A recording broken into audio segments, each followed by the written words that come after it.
That's so hopeful. I mean, in the world where I don't even, we can talk about why autism is skyrocketing the rate, and so many people are just stagnating and just waiting for a life of not very much fulfillment and just sort of just kind of get through it. I'm curious about this 20-something-year-old that wasn't able to speak very much at all. What did he do to get to the point where he could, read a whole book?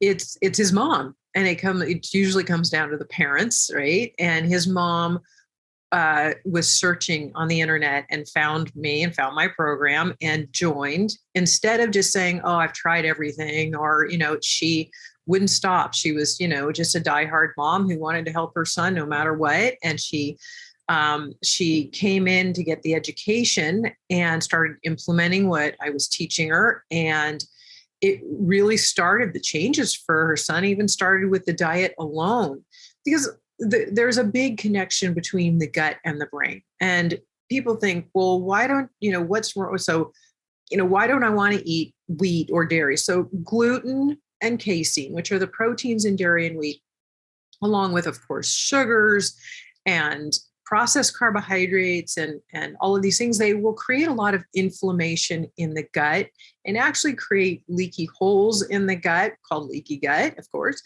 And then the child's not absorbing nutrition. The gut is very inflamed. The gut makes up to 80% of the immune system, and it creates a lot of the neurotransmitters or brain messengers, such as things like serotonin and dopamine, that have to do with mood stability and sleep and appetite and our ability to focus. So these things are made in the gut. So if the gut is really inflamed and not working properly, then you can see the connection with the brain. So these kids can't focus in school, in a classroom, or they can't sleep well. Speech is affected, all of these things. So we start with, clearing up the diet to, for one, get rid of all the chemicals, because I say our kids are like canaries of the world, the canary in the coal mine.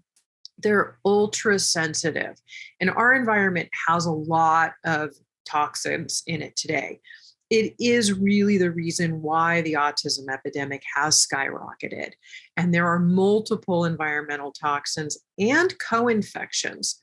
That's another thing in one of the stages of stage 3, basically, I call is clearing the co-infections. You've got mold biotoxins, which is actually a genetic issue that 29% of the world population has.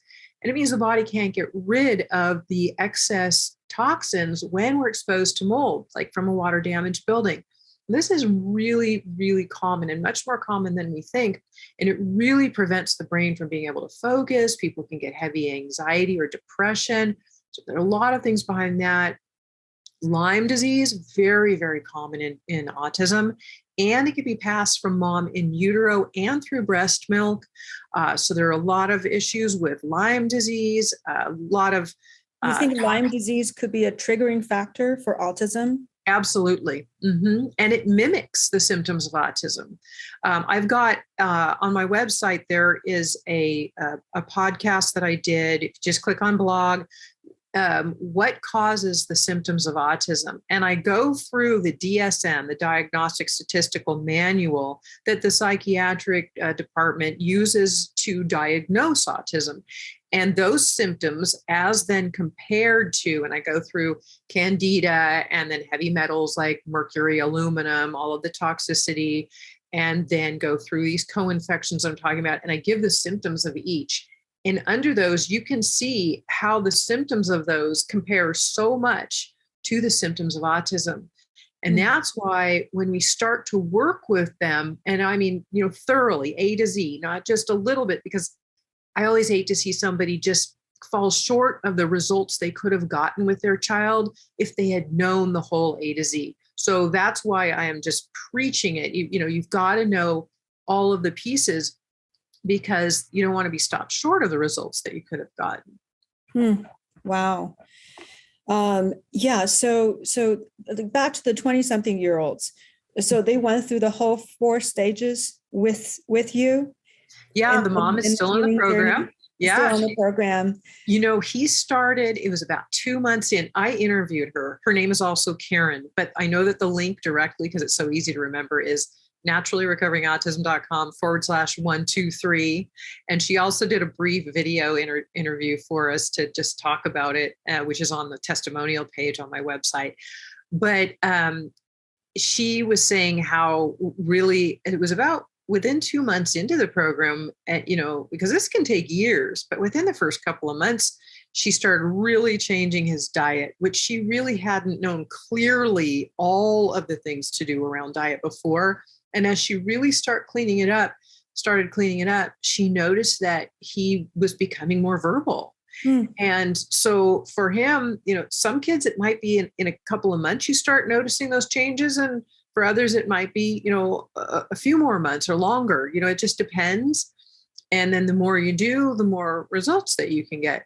I have another amazing story of this mom, Diana, and I've linked directly to hers, naturallyrecoveringautism.com/Diana. Her story is amazing. Her son only had 2-word sentences. He was 4 years old when she joined the program. And she even said, I was very skeptical. I didn't know that, I just found what you were, sharing on the internet. I wasn't sure this was real, but I was willing to do anything for my son. So she joined, and she's a health researcher by nature, and actually has her PhD, and that's what she does for a living. So she still hadn't heard about what I was sharing. She didn't know any of it.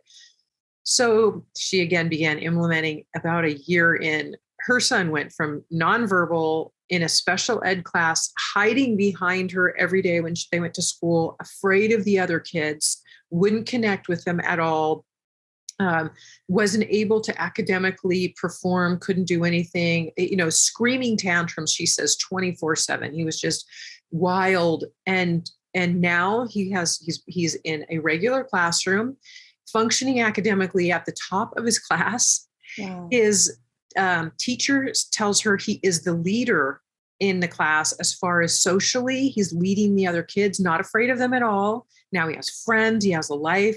He's calm and happy, no more tantrums, and he's fully verbal and fine. I mean, her story is one of those, excessive ones. Sometimes I like to just share little bits and pieces of somebody's, because somebody might think, this sounds too good to be true. And it still blows me away. My own son's story blows me away. So there's, everybody's level of recovery is different, but there are just so many possibilities. And I really want to encourage parents to just keep educating yourself.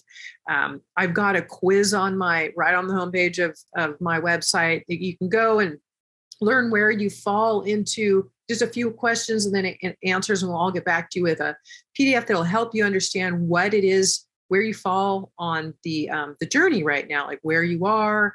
I do master classes a few times a year where it's a 3+ hour free masterclass that I teach, because I really want this education and information out.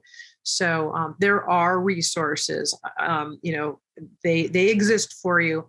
And I know how hard it is to be that parent and feel so isolated and alone and frustrated, and how challenging it is, because there's so much information out there about it. It's like, what do you do? And so much information, but so little solution. That's the problem.